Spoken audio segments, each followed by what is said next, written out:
Well, let me start by saying that I am, of course, hugely honoured to have been chosen as president of Wales's only National Heritage Society in this, its 175th anniversary year. And I'm also extremely conscious that I'm following in the footsteps of giants of Welsh archaeology. Now, there's a very direct link between the Cambrian Archaeological Association and the topic I've chosen for this lecture.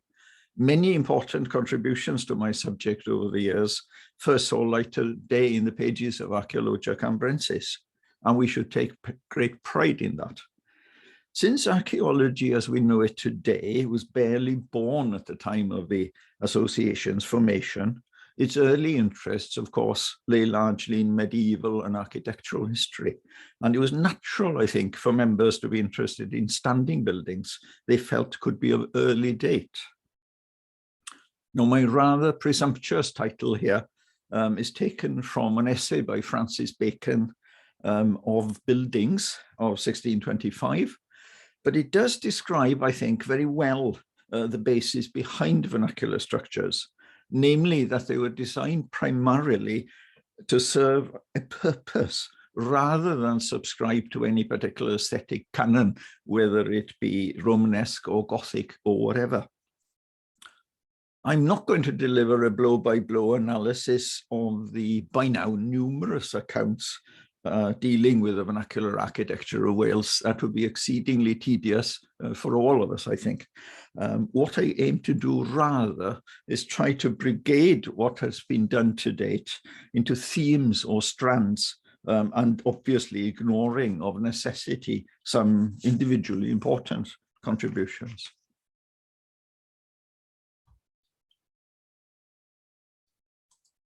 The term vernacular architecture to describe the minor buildings of the British Isles was first used by Sir George Gilbert Scott in 1839, but it was largely forgotten as a term until Sir Cyril Fox resurrected it in print in 1951. The study of vernacular architecture is concerned, of course, not with great works of architecture designed by professional architects or builders at great expense and using the best materials and technology available to them, but with the homes of ordinary people, built in a traditional local fashion using local materials. There is no hard and fast line between the two extremes, but it's rather a gradual interplay between architecture on the one hand and building on the other. The buildings of less affluent people became increasingly architect influenced as the idea of the upper classes were in part adopted by those below. A large farmhouse of the 16th century, for example, would have been vernacular in style. But by the late 18th or early 19th century, as this farmhouse, it would almost certainly have been built in a Georgian-inspired textbook fashion. Similarly, a cottage of 1800 would have been in a local vernacular idiom, but by 1900, those local characteristics would have been largely lost. And at the other end of the date spectrum, examples of vernacular architecture do seem to survive strictly along class lines. In other words, as their builders could afford to make them permanent structures, so archaeology in the form of buildings that survive only underground shade into standing examples of vernacular architecture, and those in turn shade into designed architecture, with vernacular structures existing all the while in parallel with, on the one hand, temporary structures that have not survived, and on the other, mainstream architecture, with examples of the latter becoming increasingly commonplace.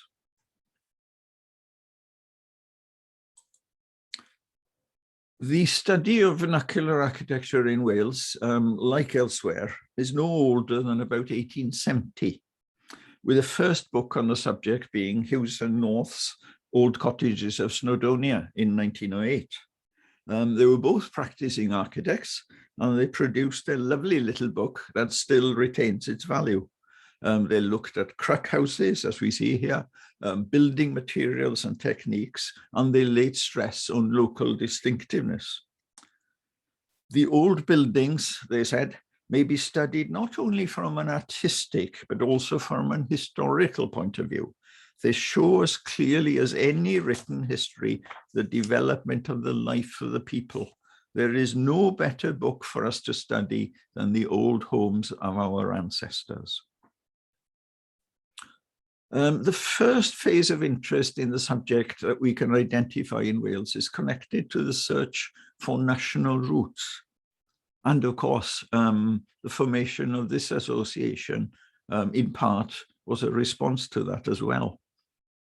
That itself was part of a wider European movement caused by a reaction to the effects of industrialization, with mass changes, including depopulation and destruction of the remains of the past.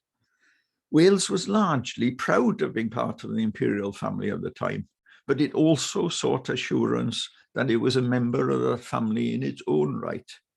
And the development of national institutions such as the University of Wales and the National Library and the National Museum were as much about affirming that separate identity as they were about receiving recognition from Whitehall. And indeed, one of our notable past presidents, Prys Morgan, has characterized their origin as effectively state-funded anti-English institutions. And I think we could term this phase of investigation the cultural or ethnographic strand. Although earlier travelers and artists made some useful records, and this is P.J. de Loutherbourg of Devil's Bridge in 1786, most of the earliest depictions of vernacular buildings of Wales appeared in the pages of Archaeologia Cambrensis. The stone-built first-floor halls of Pembrokeshire with their round chimneys were considered to be of sufficiently early date to be recorded by E.L. Barnwell, a founding member of the association. And his record represents the first of an identifiably local and threatened form of traditional domestic architecture in Wales, albeit earlier and of a higher social class than the farmhouses described by another Cambrian, J. Romilly Allen, in 1902. Allen was an expert on early Christian monuments and Celtic art. When I visited St. David's in 1883, he wrote, there were several old farmhouses with round chimneys still in existence. But since then, they have disappeared one by one, so that in a few years, it is probable there will not be a single example left. It is desirable, therefore, that some record should be kept of a style of domestic architecture which is rapidly becoming obsolete. My chief regret is that I did not take more notes and measurements of the buildings before they were swept away. But I did not anticipate that the process of demolition, once begun, would go on so quickly as to prevent my ever being able to correct the observations I made 20 years ago. So the past was disappearing even then.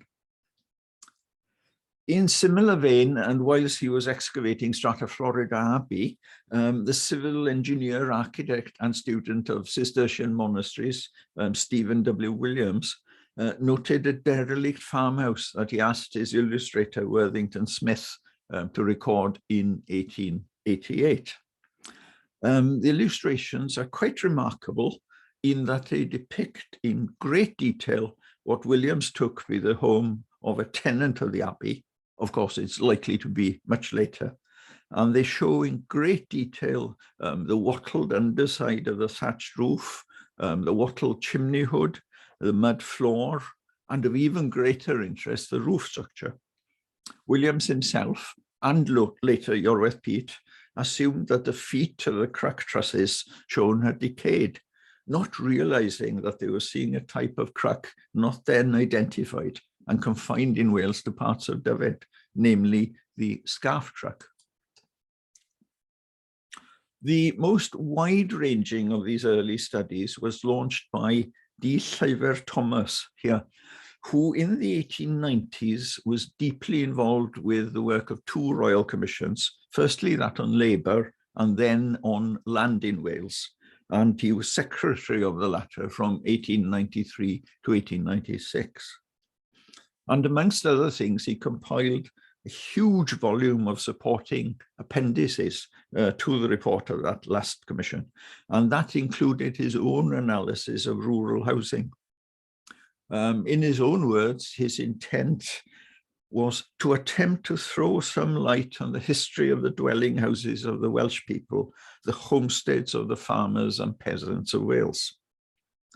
And after an analysis of what could be deduced about the tribal house, the house type inferred from the Welsh laws, he went on, we may now see how far its features still exist in Wales. The type appears to have survived longest in the northern parts of Carmarthenshire, which is, moreover, a district where there is little or no trace of Norman influence.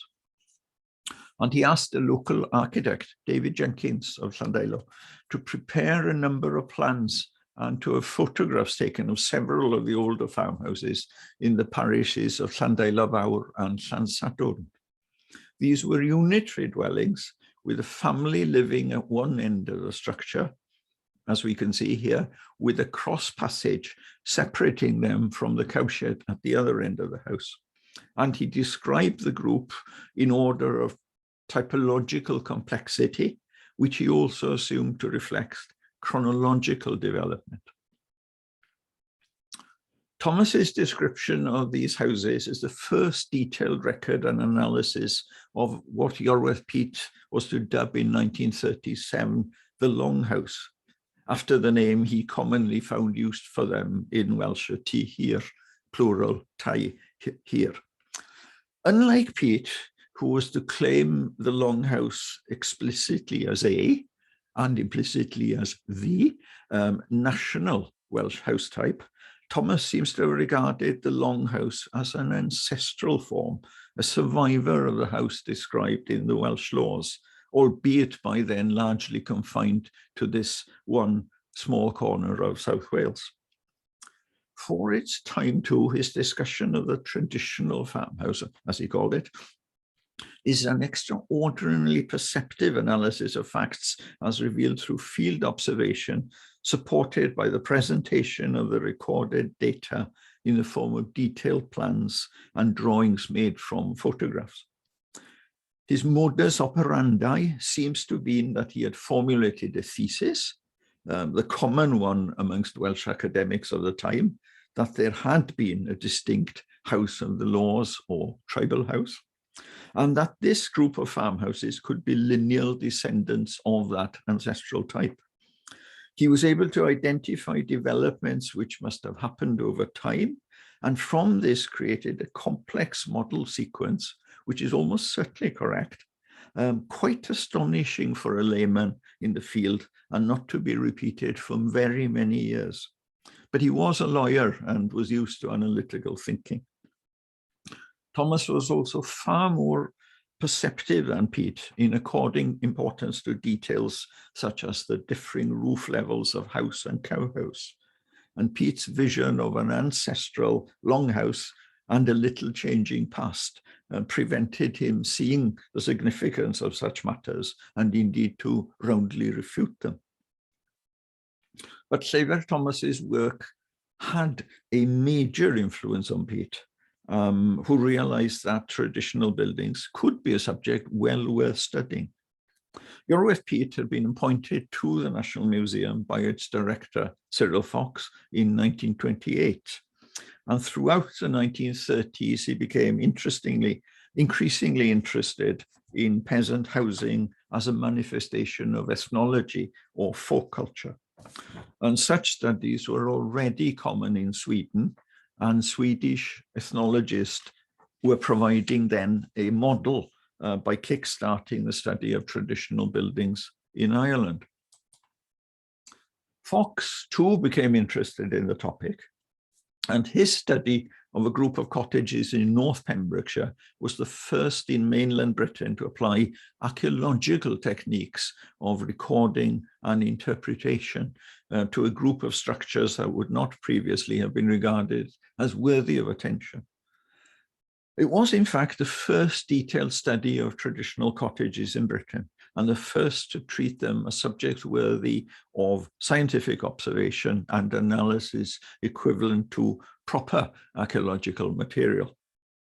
From subtle constructional differences, Fox divided the cottages into 4 groups, which he felt had cultural and probably chronological significance, with the later examples no older than 1800.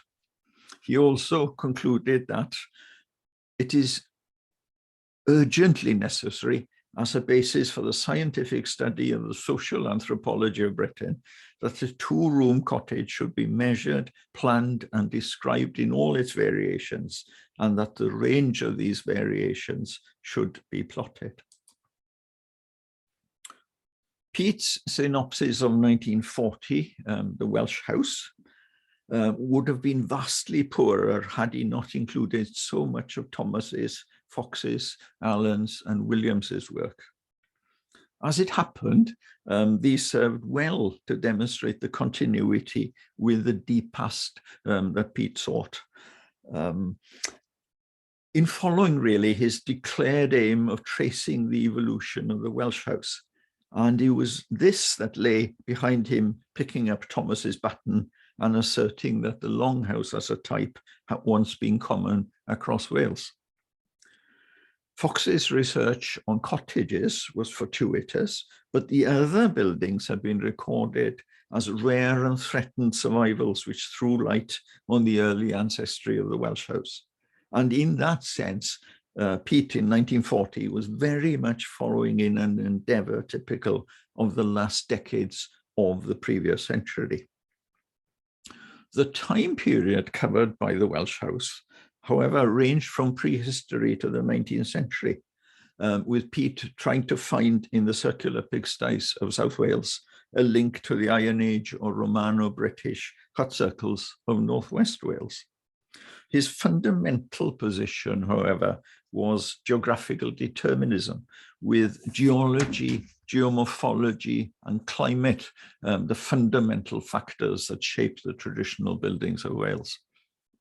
His approach, too, was firmly that of an ethnologist, interested far more in continuity than in change, and not interested in details as possible indicators of chronology and therefore of change.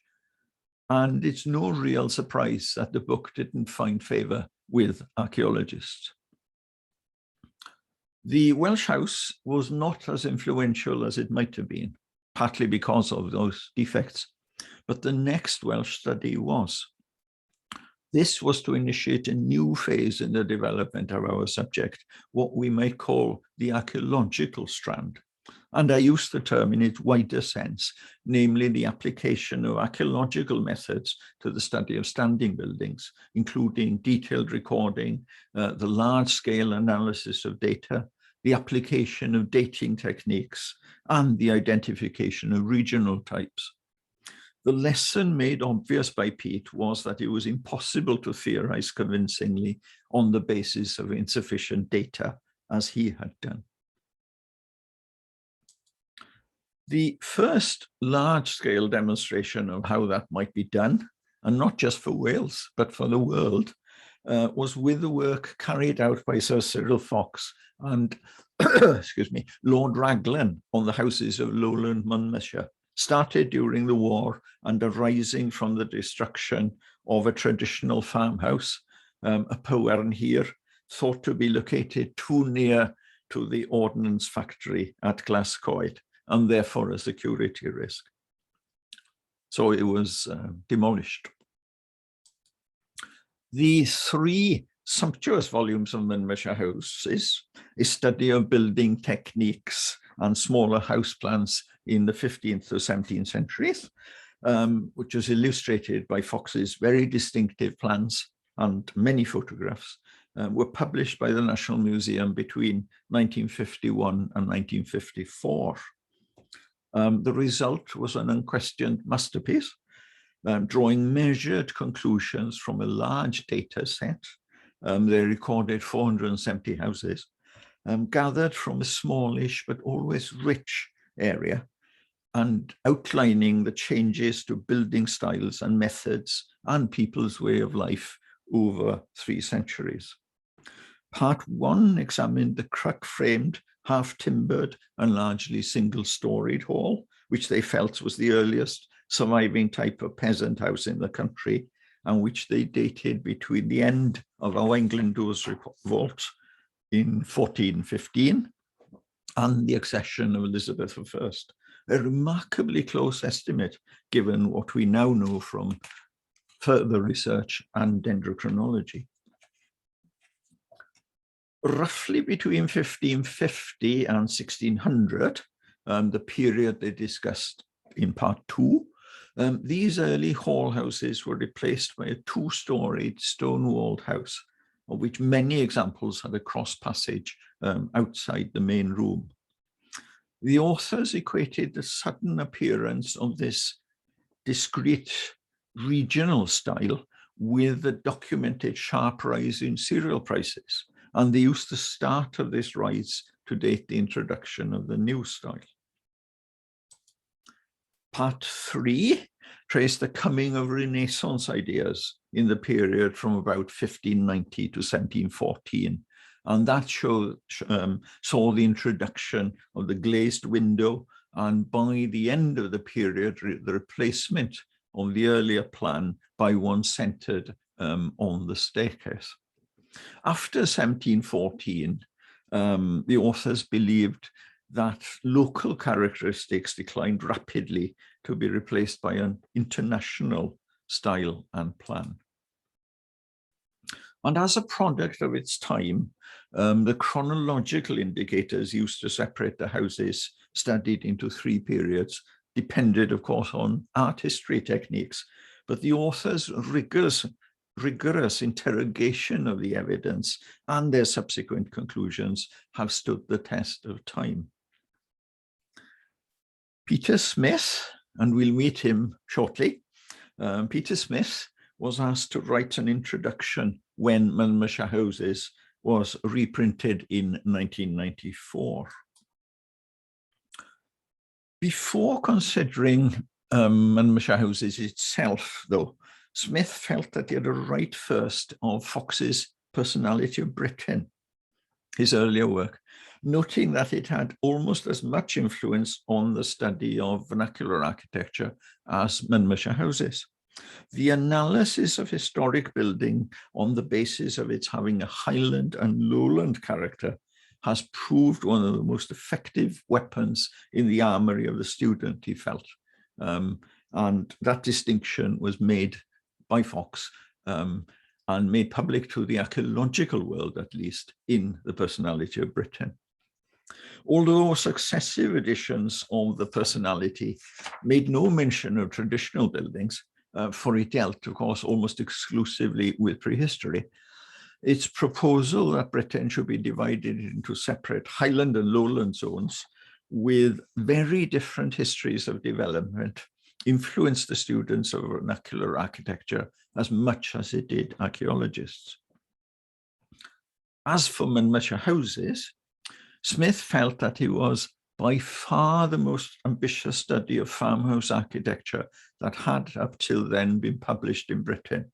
Here revealed for the first time in its totality is the wealth of architectural detail that can be found in an unassuming farmhouse. That is the great contribution Fox and Raglan made to the advancement of science. That is the justification for republishing this landmark in the history of scholarship, a landmark in its own field as significant as Darwin's Origin of Species.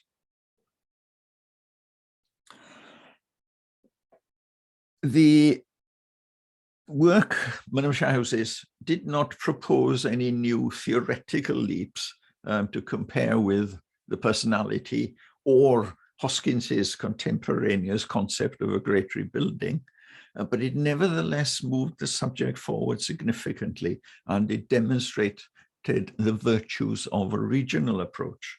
It was the first serious detailed study in the field, and it is hard to see where the subject would have gone without it. With these works, one theoretical and one more practical, Fox had made two major and lasting contributions. Later ideas such as Brunskill's vernacular zone, Christopher Curry's attrition modeling, or more technical work such as the plotting of Crook and other distributions, and the development of Dendrochronology, of course, as an accurate dating tool, moved the subject forward further. Now, Fox had previously been instrumental in persuading the Royal Commission on Ancient Monuments in Wales to become interested in recording vernacular buildings, and some examples were so treated in the pre-war Anglesey inventory.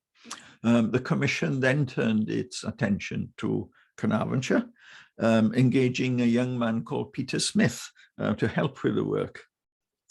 The 3-volume inventory for that county included vernacular architecture as well as archaeological and antiquarian material in its parish by parish surveys.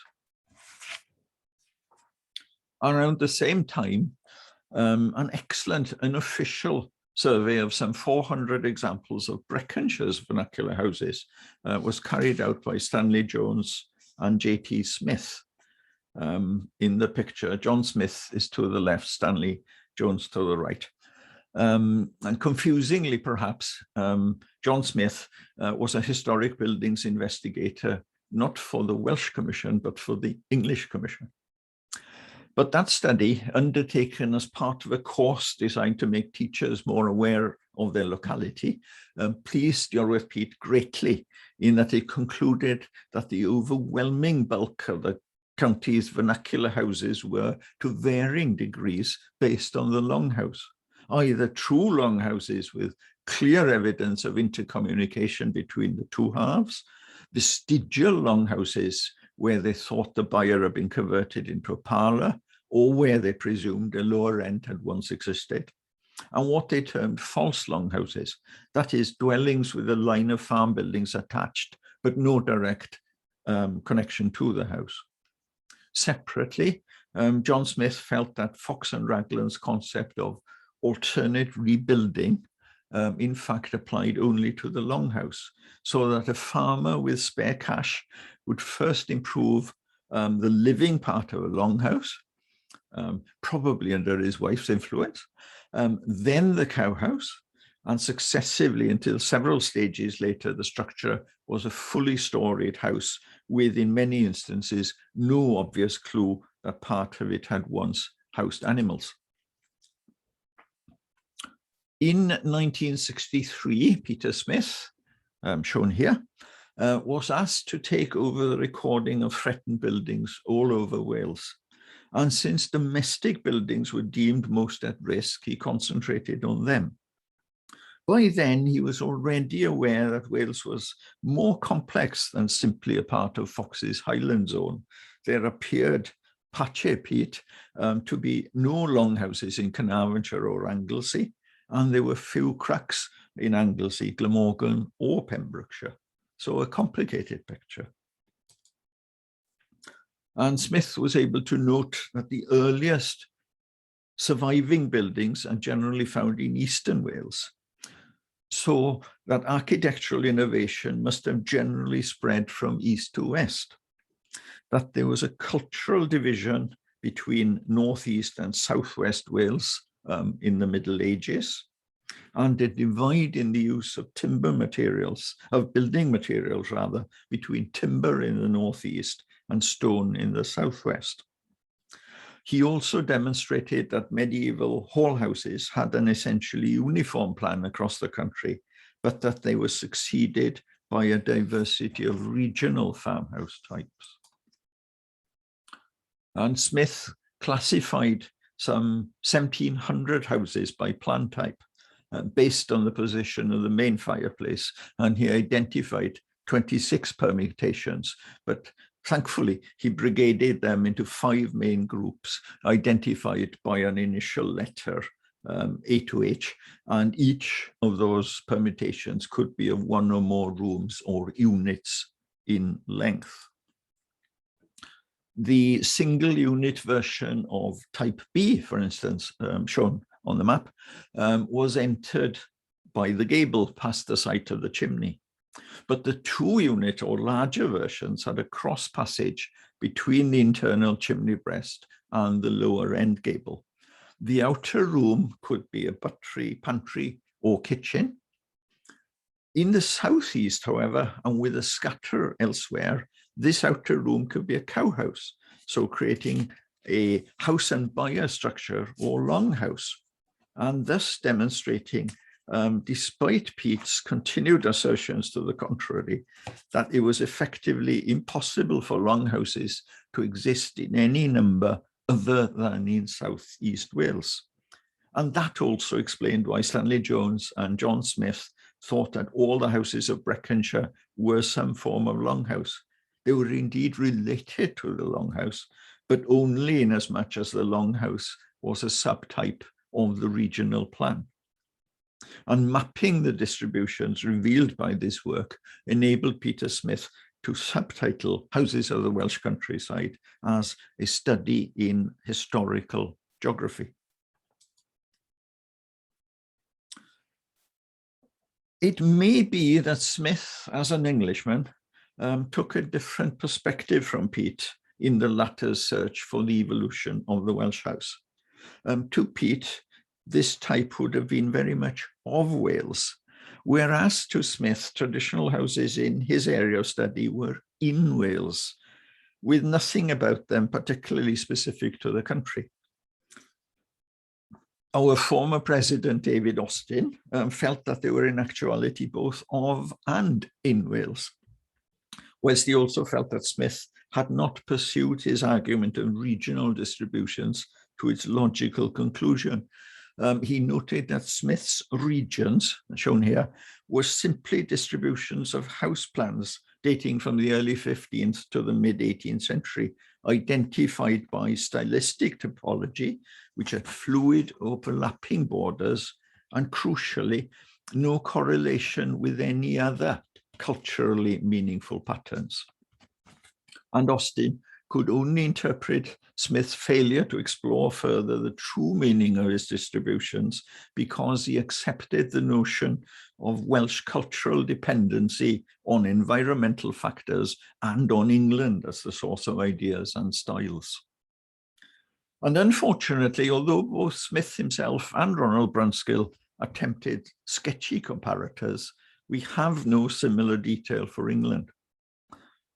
Now, regional differences arose when people tried to bring new ideas of comfort and privacy to their houses, and the long evolution from the open hall led to the expulsion of the animals and the flooring over of the hall to create a fully 2-storied house. That process inevitably happened at different times in different areas. So where did these regional types come from, and how did they evolve, given that they seem to have had a common ancestor in the hall house, which was ubiquitous throughout Wales? So was it merely clinging on to old ways and simply copying what had been done before, or was there a deeper reason behind it? The answer must lie in the fact that people, for some reason, chose to live their lives in different ways. But what those differences were and why they arose, we don't yet know. In cultural terms, those changes are very rapid. In archaeological timescales, they are ridiculously so. And to someone who is as interested in continuity as in change, to me, brand new distribution patterns must surely be based on something earlier but lost. And let us not forget Trevor Owen's perceptive comment to this association that there is probably more sociological significance to the differences between one house and another within a regional type than between types. Some of the distribution patterns identified by Smith were clearly based on geography, with surviving timber framing. This is Maes Mawr Llandinam, with surviving timber framing confined to those areas where good quality building timber survived longest. And that explains probably the complementary distributions of true crux and scarfed crux. Scarfed crux seemed to be a local attempt to copy fashion in an area where good timber was scarce and where mud walls incapable of taking full crux were the norm. And of course, these regional styles were quite short-lived. By about 1730, new houses were being built to a classically inspired Georgian plan with a central doorway and staircase. So whatever significance these plan types may have was transient and replaced by a largely uniform style. This is a precursor to the uniform Georgian plan. This is T. Vainor of Radnorshire of about 1650. Now, Peter Smith's systematic work was seminal, and it influenced hugely all later work on vernacular architecture in Wales. In addition to its influence on academic studies, it provided the basis for the government's listing decisions. Directly to Smith's decades of survey work led to the preservation and restoration of important late medieval houses, such as Tŷ Mawr Castell Cyreinion, and through re-erection at St Fagans, a typical Snowdonia regional house, the Garreg Fawr. Smith also tried to link houses to society, showing how the size and survival of hall houses was linked to the status of their owners. And he was later to put forward the proposition that it was not the translation of the Bible in the late 16th century that was the key to the survival of the Welsh language, as commonly accepted, but rather the existence of an educated Welsh-speaking yeoman class, the people who commissioned the regional houses he had identified. He also drew attention to the similar distributions of date inscriptions in northeast Wales and the nexus of contemporary learning within the country. His interest in such aspects has been taken up by his successor as the Royal Commission's building expert, Richard Suggett, who has noted that durable crug halls in Wales were built after changes in inheritance systems allowed individuals to gain wealth after the Glyndŵr revolt, and similarly how medieval poets regarded timber as a building material superior to stone, so exhibiting an identifiably Welsh trait that would have strengthened Peate's search for the Welsh house. The fact that these halls are of timber has proved to be of a bonus, of course, because dendrochronology has revolutionized our understanding of the chronology of medieval building, which before scientific dating was largely based on an art historical approach. It is clear that the Glyndŵr revolt marked a watershed, for no standing structure of this kind from before 1400 has been identified. The earliest dated domestic structure so far recorded is Hafod y Garreg near Builthwells of 1402, but that is obviously built in a mature tradition. The second clear fact to emerge from this dendrodating work is that the rebuilding following the revolt proceeded by social class. This is the Great Hall at Egryn. Medieval houses in Wales can be divided into three status groups according to the size of the hall. The largest were the elaborate great halls that belonged to the steward of a great lord or to a great religious house, and all those seem to be built around 1430 to 1450. The homes of the local gentry had a hall of 2 bays between inner and outer rooms, often of 2 stories, with a central open truss, and they date to about 1430 to 1520. And finally, intensive fieldwork has shown that the homes of peasant farmers form the core of many surviving farmhouses. They had a single bay hall between an upper parlour and a lower passage and cowhouse, and were built from the first half of the 16th century onwards. And much the same approach, albeit limited to architectural and documentary research, was undertaken by the North West Wales Dendrochronology project, which over time mutated into the Discovering Old Welsh Houses group.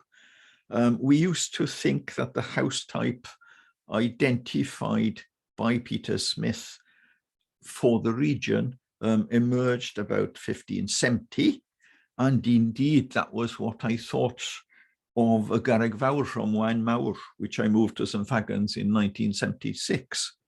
It had all the features of the type, except that it had windbraces in the roof and lacked the stone stairs. It was thus very early in the sequence. We now know from documentary evidence that it was built in 1544, and dendrodating has established that some examples of the style were built as early as the 1530s. It's also clear that these houses replaced the previous hall houses over the period 1540 to 1640 in a conscious fashion-led shift from the old cruck-frame single-storey house to a very modern-looking two-storied structure. And the results of that initial work were published by the group as Discovering the Historic Houses of Snowdonia. The group's work has since expanded to cover the rest of North Wales on the basis of a proper research strategy. Royal Commission studies of Ruthin and Denbigh and David Longley's presidential address to this association in 2012 on 6 Anglesey houses that he had worked on also fit into this category. But despite these studies, we still know very little about townhouses in Wales. Another subject that needs more work is traditional farm buildings, although a few studies have been carried out. Ronald Brunskill followed Jones and Smith's work in Breconshire with a course on farm buildings, but he didn't publish the results of his research, sadly. As one of his students, my own PhD was on the historical farm buildings of North East Wales, and Gerald Nash studied Pembrokeshire farm buildings soon after. I published an overview in 1986, in which I tried to discuss the buildings in terms of their function and link them to the work of the farm. The Royal Commission also recorded and published farm buildings in both Glamorgan and Radnorshire. The third general strand of inquiry that we can identify is the environmental and economic one. Fox had shown interest in these aspects in his 1937 study of Pembrokeshire cottages, and for Monmouthshire he came to believe that the sudden appearance of two-storied houses there in the 16th century followed a documented rise in the price of wheat. The Royal Commission devoted much of the introductory text of its massive Glamorgan farmhouses and cottages inventory volume in 1988 to an analysis of society in the county from 1500 to 1750, looking to the clues afforded by room use and furnishings, as well as tenurial history and farming practices. Following this approach, and despite both Peate and Smith having addressed the problem of the longhouse, the most original observations about the type in the last 25 years have been those of Richard Suggett in his Royal Commission volume on the houses of Radnorshire in 2005, in which he placed the county's longhouses firmly into their economic, historical and environmental contexts. And this is Nantgarw. There, peasant houses and their longhouse successors were usually sited at right angles to the slope on a valley side, built into the slope in effect, at the limit of the enclosed land which provided arable pasture and meadow, and below steep timber and bracken-clad slopes leading to the open common at the top. Their owners and tenants made their living grazing cattle on the common in spring and summer, bringing them down to the farmstead in the autumn. One of the best known of these longhouses, here, Nantgarw, Dendro, dated to 1556, was built from the profits from a long lease and the dowry from a good marriage, but seemingly also the profits of cattle wrestling. Cattle theft was regarded as a major problem in 16th century Wales, shown by an official report of 1570 to be common to those of Mid and South Wales. Coincidentally or not, those areas where longhouses were also known. I took a similar ecological approach in my Welsh cottage book. This is the Welsh language version of it, unquestionably based on the influence of my early life. The cottages of my home area in Llŷn were intimately connected with illegal enclosure of common land in response to population growth and consequential land hunger. Not a new phenomenon, but enclosure only reached its peak in Wales between 1750 and 1850. Now, these cottages had a few acres of land associated with them, which enabled animals to be kept and basic crops to be grown, supplementing work such as farm labouring, fishing, and craft activity. Communal help was absolutely essential when cottages were built illegally, not only for the building process, but also for gathering the required materials, all of which were sourced locally for a tea in nos or a one-night house. As here in the building of the recreated building of a tea in nos. But a wide span of craftsmanship is actually represented in these cottages, with the estates employing professionals, and then self-help dwellers, as here, using the most rudimentary techniques at the bottom of the scale. And these are examples of traditional building activity. Looking back, however, I think I was a bit too generous in ascribing too many ecological virtues to my ancestors of 200 years old. I don't think now that they were as concerned with the sustainability of the environment as I made them out to be. The fourth and final strand that we can identify in vernacular architecture studies in Wales is what we might call the integrated one, which uses all the techniques available to create a complete picture of a house and its history within its environmental setting. These studies tend to be archaeology-led and are responses to threats of loss in one way or another.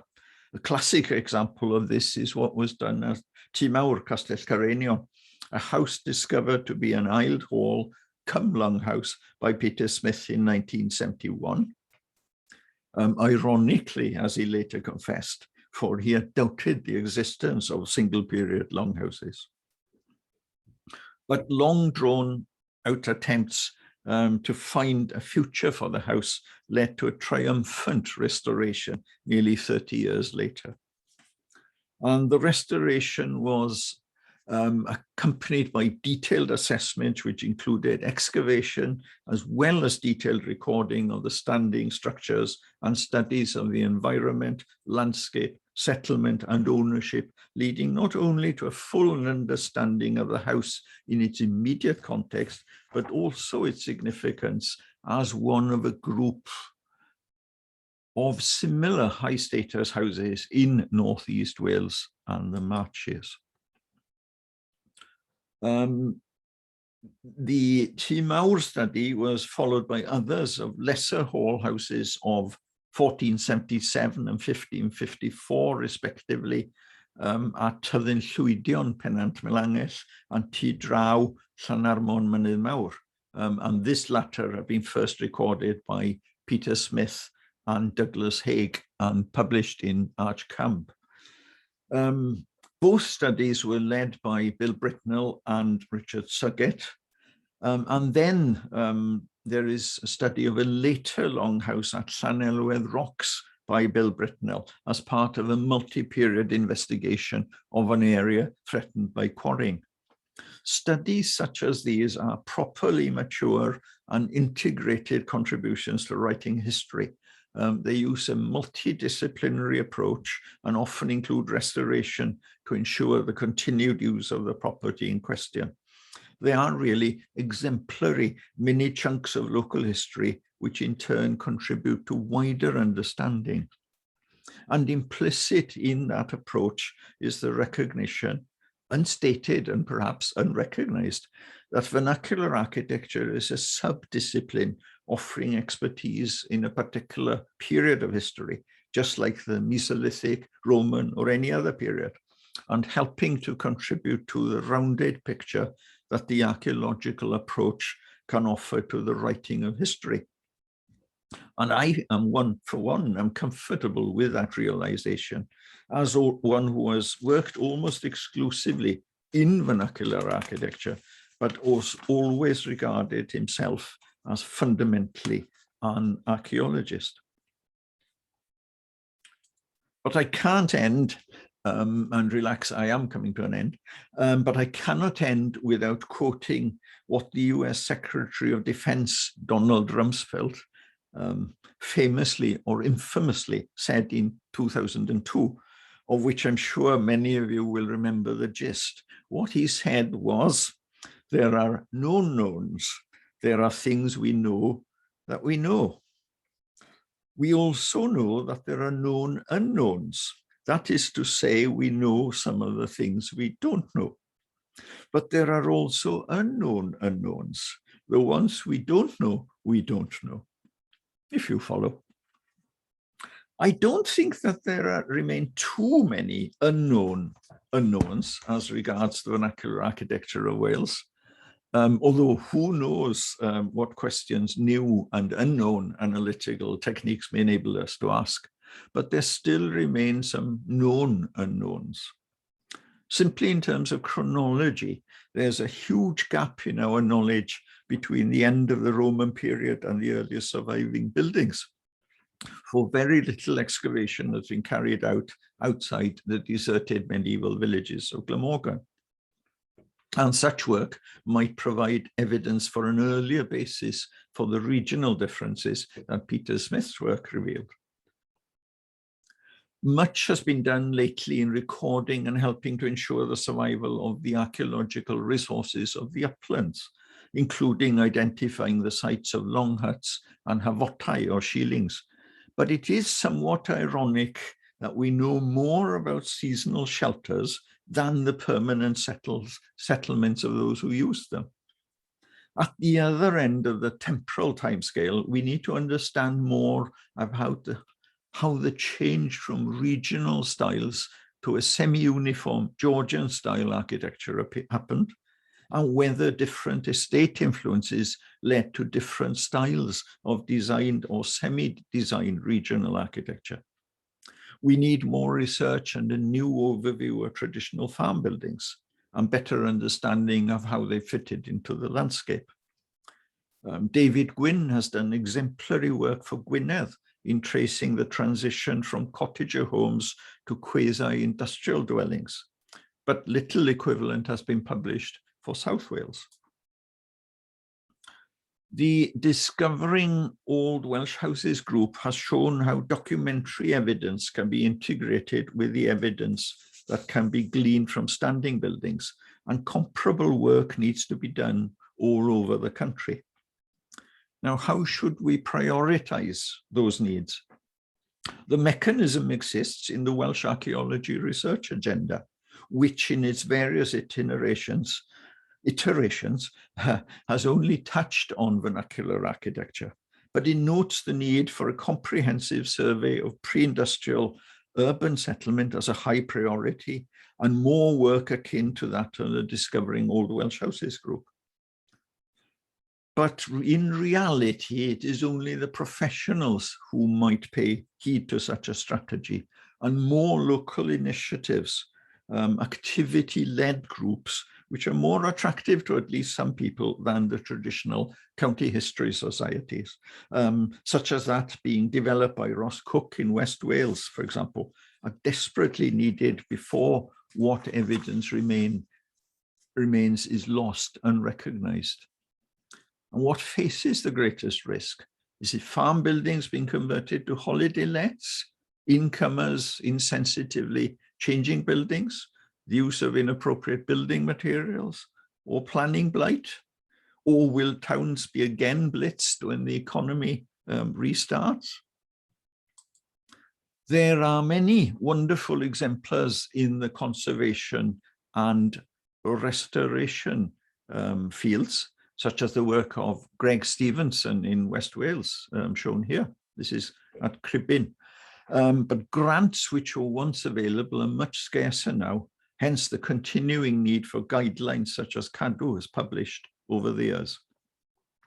And if the study of vernacular architecture, and indeed archaeology as a whole, is designed to contribute to the writing of history and understanding ourselves better, then only when all this activity has been undertaken and integrated can we really start to write a meaningful people's history for the time span for which vernacular building evidence survives, the sort that socialist historians have been doing for the 20th century for many years.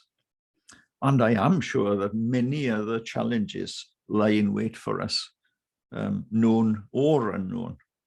Diolch am wrando. Thank you for listening.